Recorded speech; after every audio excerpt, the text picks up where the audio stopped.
Hi, welcome to Central Church live stream Sunday the 5th of December. My name's Stuart. I'm glad you've joined us. It is the first Sunday in December. We've finished our Vision series. Today we're starting to look forward to Christmas. We're turning to Luke chapter 1 and hearing the story of Zechariah in the temple as he encounters that message from the angel. So warm welcome to you if you've not joined us before. Glad you're here.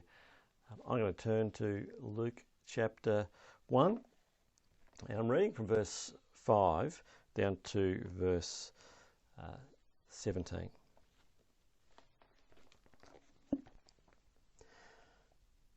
In the days of Herod, king of Judea, there was a priest named Zechariah of the division of Abijah, and he had a wife from the daughters of Aaron, and her name was Elizabeth. And they were both righteous before God, walking blamelessly in all the commandments and statutes of the Lord. But they had no child because Elizabeth was barren, and both were advanced in years.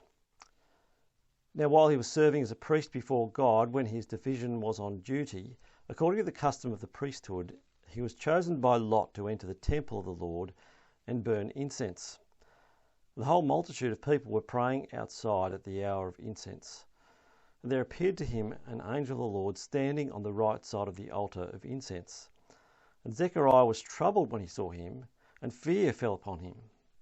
But the angel said to him, "Do not be afraid, Zechariah, for your prayer has been heard, and your wife Elizabeth will bear you a son, and you shall call his name John.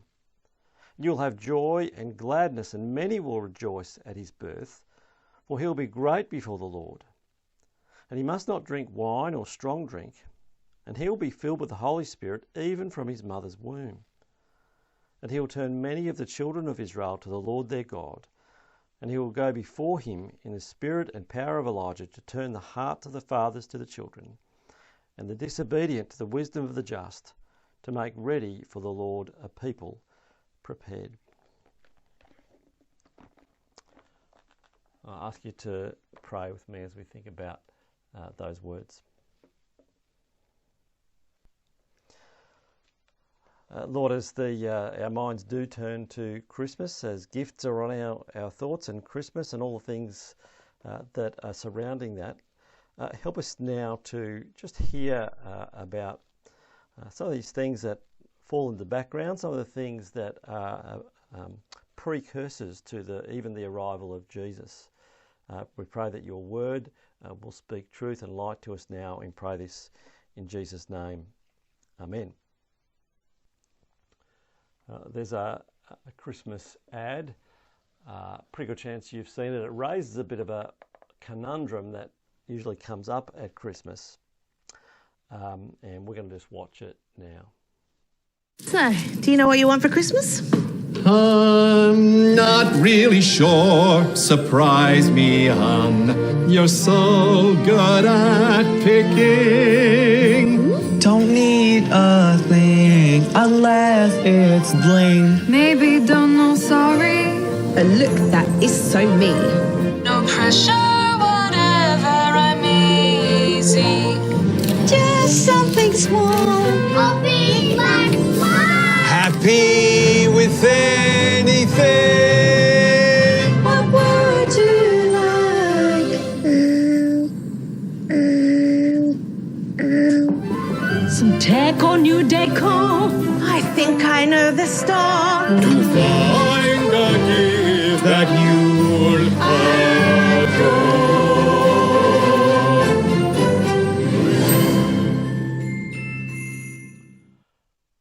It's true, isn't it? It's a riddle how to figure out what to get someone for Christmas, or do you know what you want for Christmas? I'm not really sure. Surprise me.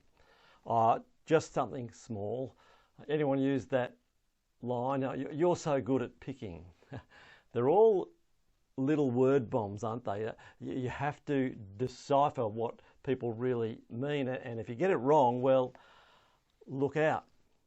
Maya says this: let's unriddle Christmas. Turn vague wishes into the perfect prezi this season and shop Christmas at Maya. Because, let's face it, we all know happy with anything might not be quite true. It's a bit of a riddle, isn't it? 3 weeks or so out from Christmas, our minds turn to the riddle of gifts, and we're opening to Luke chapter 1. This story about Zechariah the priest, and there's a little bit of a riddle going on here as well. There he is, Zechariah. He's on duty in the temple. This is the first Christmas angel, I suppose, appearing with the first Christmas type message, and this is it in verse 13. Do not be afraid, Zechariah, for your prayer has been heard. Now, what does that mean? What's Zechariah been praying for? That at the same time is the same thing God's been planning for quite a time. That's a little bit of a riddle in itself. How do the plans of God meet with the hopes of men and even individuals like Zechariah? But that is what's happening here. So don't be afraid, says the angel. Your prayers have been heard. It is just something small and away for Christmas. It's a baby. Your wife Elizabeth will bear you a son, and you shall call his name John. Now, that makes some sense because Zechariah and his wife Elizabeth, they're childless. She's barren. That's what Luke tells us. Zechariah, he's a priest, and his wife Elizabeth, she's a priest's kid. That's what they do, he does. They're both righteous. That's what they're like, and advanced in years. They're elderly. But the one significant thing Luke chooses to tell us about their life circumstances is that thing there, that they don't have kids. Now, given that, is that what he's been praying for? Is an old man who has never been able to have kids, even when he was young, even then, is that what he would pray? Do you expect he would pray for that, or something else? See, what's the best kind of Christmas present, or any present for that matter? I think it's the unexpected present. That's the best one to get. It's the best one to give as well, especially when you know that you've really nailed the right present for that person, the unexpected one. Now, I've got nothing more than what's in the text here to speculate with, but I'd love to think Zechariah's righteous prayer, maybe it's more about God's kingdom and God's plans and the good of God's people than would he really be praying in his old age for a child?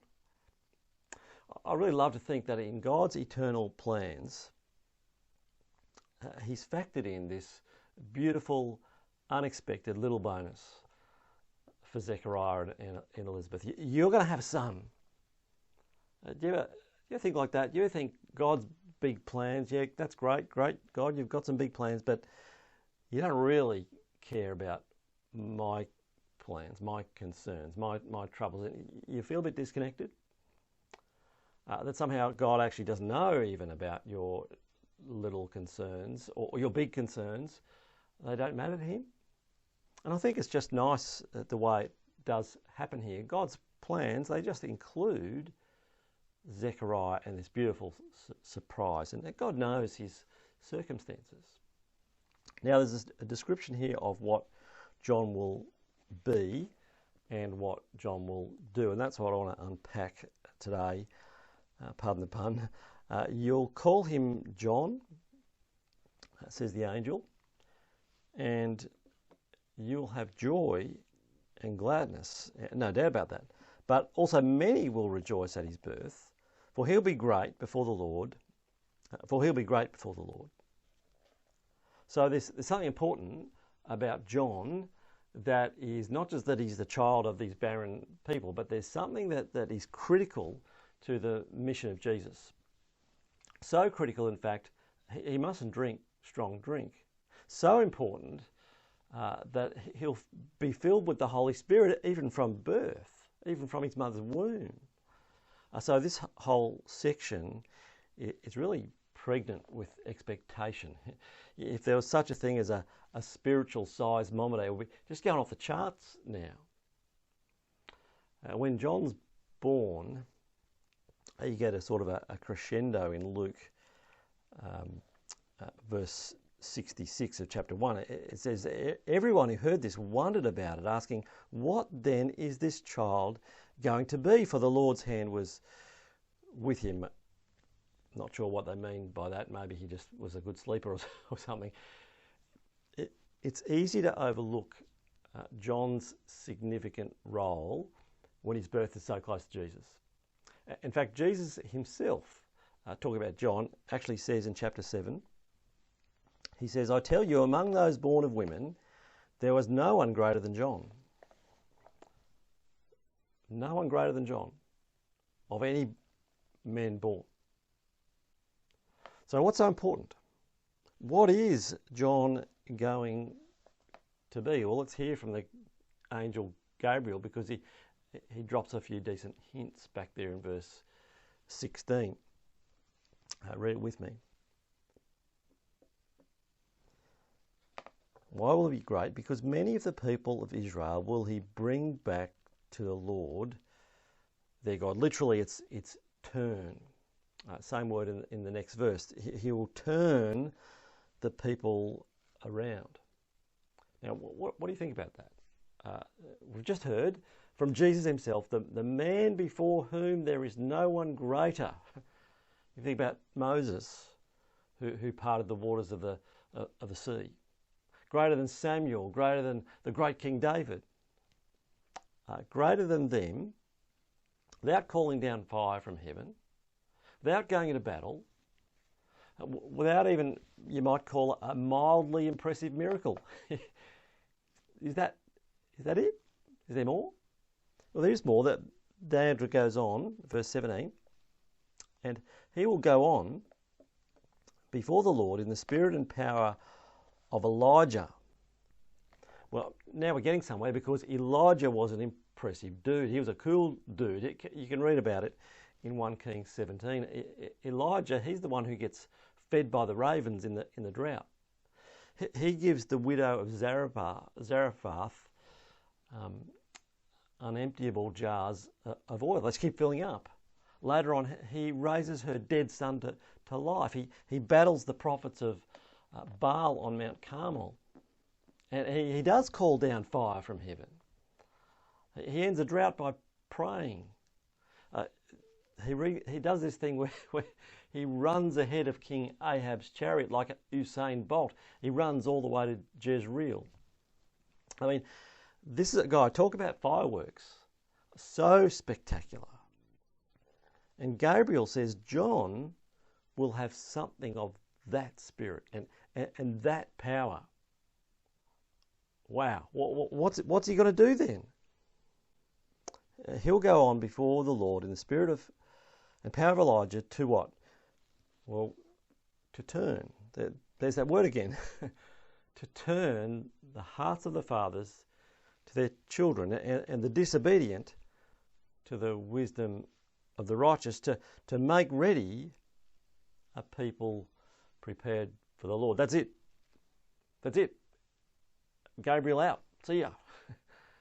Now, is it just me, or is that a little bit underwhelming up to such a build-up? No one greater born among men.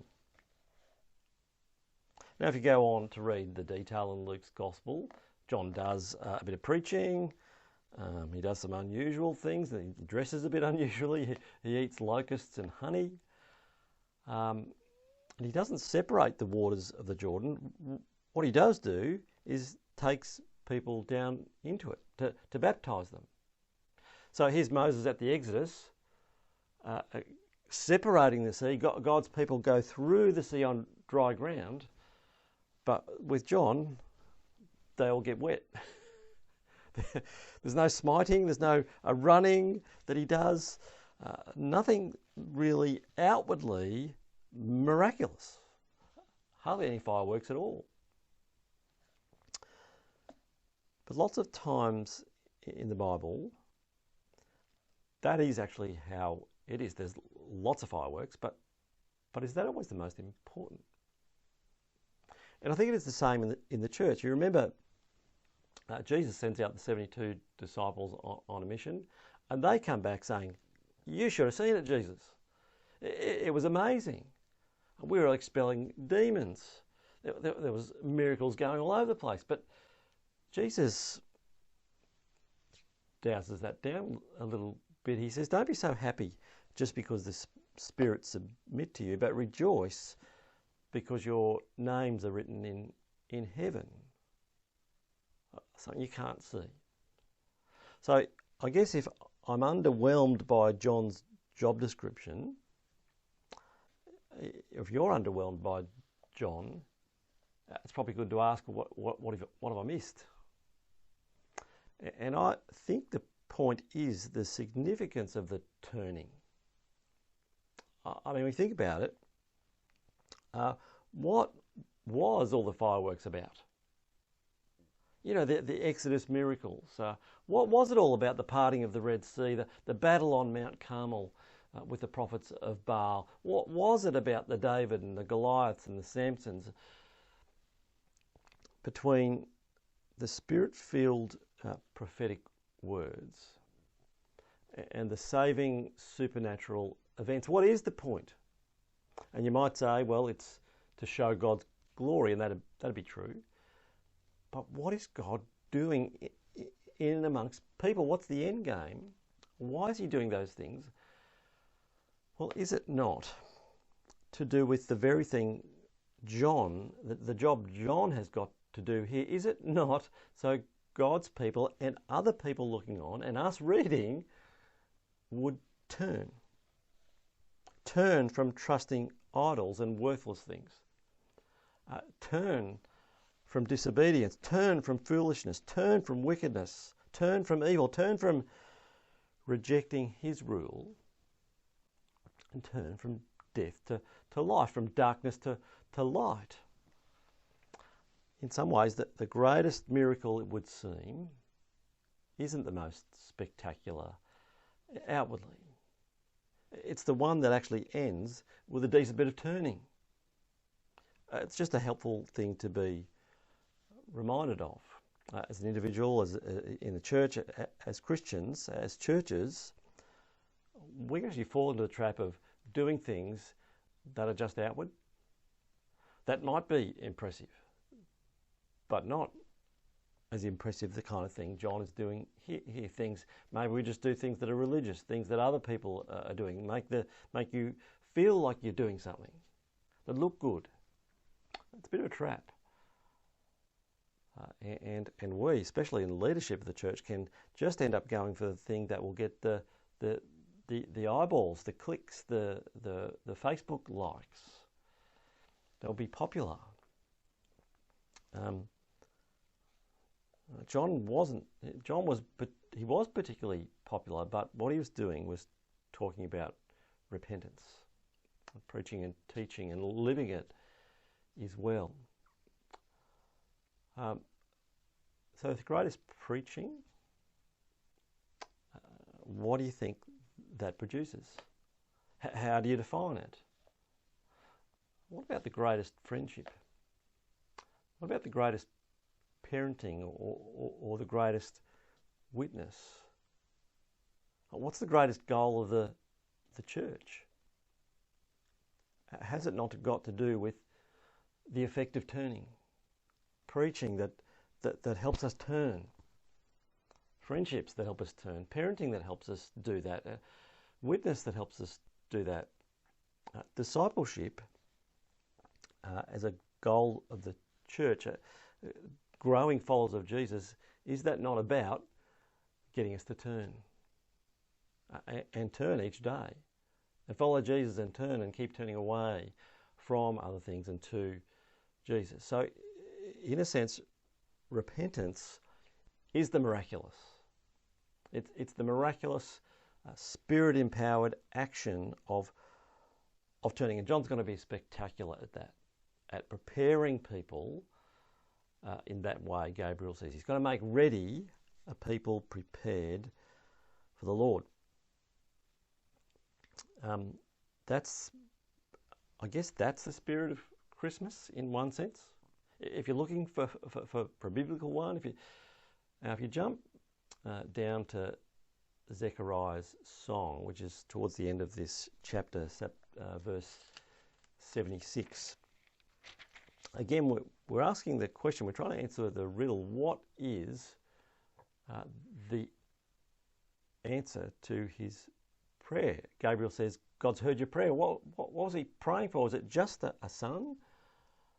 I say just a son, it's a big thing, but Zechariah's prayer gives us a bit of an insight maybe into what it is that he sees as the answer to the prayer. What it is maybe he had been praying for all along. Let's have a look at it. Because he says there in 76, talking about his own son John there, you, my child, will be called a prophet of the Most High, for you will go on before the Lord to prepare the way for him, to give his people the knowledge of salvation through the forgiveness of their sins. It's understandable that he is happy about John's birth. I'm sure that is an answer to the prayer. He's saying, thanks, Lord, this is great. But it's not just that. It's far more than the removal of the shame and the pain of not being able to have kids. And you pick up there his words at the beginning. He says, verse 68, praise be to the Lord, the God of Israel, because he has come and redeemed his people. He's raised up a horn of salvation for us in the house of his servant David. Now, who's he talking about there? Is he just talking about John now, or is he talking about Jesus? I think he might be talking about Jesus there. John is going to be pretty good. But Jesus ultimately is the answer to our prayer, the answer to his prayer. He's talking about Jesus there. A horn is a sign of power. And Zechariah can't possibly know how, but Jesus is about to powerfully save his people, to do what he says there, to save us from our enemies. Not just the Romans, from the hand of all who hate us, and to show mercy to our fathers, and to remember his holy covenant, the oath he swore to our father Abraham. In Jesus, he sees the answer to his prayers, the answer to his people's prayers. 74, to rescue us from the hand of our enemies and to enable us to serve him without fear. How? In holiness and righteousness before him all our days. Jesus is also the answer to a changed heart. The way his people can live the way God's called them to live. You get the feeling the salvation Zechariah is talking about, it's something comprehensive. The enemies are knocked off. Rescue is complete. It's so comprehensive. He says we can serve him without fear. We can serve him in holiness and righteousness all our days. Now, I don't know if that's your prayer or even your idea of a half-decent Christmas. But that's the gift. That's the gifts that we'll be giving and receiving. That's what they're symbolising. That's what they're pointing to. God's promise in Jesus. God's answer to prayer in Jesus. That's the good news of the gospel. That's the Christian hope. That God answers our heart's cry at the end of the day. Not just what we desperately want, not even those legitimate things that we desperately feel like we need, the things that we've done without, the pain. Ultimately, it is Jesus that is the good news of the gospel and the Christian hope. And Luke's going to show in his gospel Jesus how he does defeat those enemies. Not so much the Romans, even the Pharisees, the religious leaders, but the spiritual forces that cause some of those deep struggles, and even death itself. And he does that so that we can do what Zechariah says there in 75. So we can serve him without fear. So we can serve him in holiness and righteousness all our days. That happens now.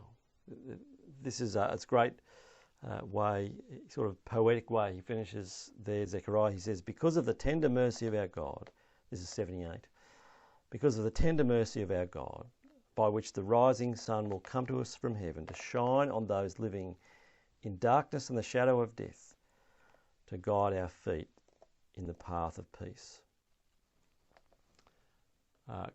Christmas is a time of great rejoicing. It's because Jesus is the answer to the heart's cry of his people and for those living in the darkness and fear of death. Would you pray with me? Well, thank you that you heard Zechariah's prayer and you knew his circumstances, and that you hear our prayer and you know our circumstances. Lord, we pray that we'll keep turning to you, that we would be turning in hearts and minds, that the miracle of repentance would be granted to us, but that we'd see in Jesus the answer to our prayers, to the answer to our deep heart's cry. Lord, we pray as we think about gifts for others and think about ourselves as well, that all these things point to you, that the horn of salvation comes through Jesus, that the removal of fear ultimately comes in him. We pray these things in Jesus' name. Amen.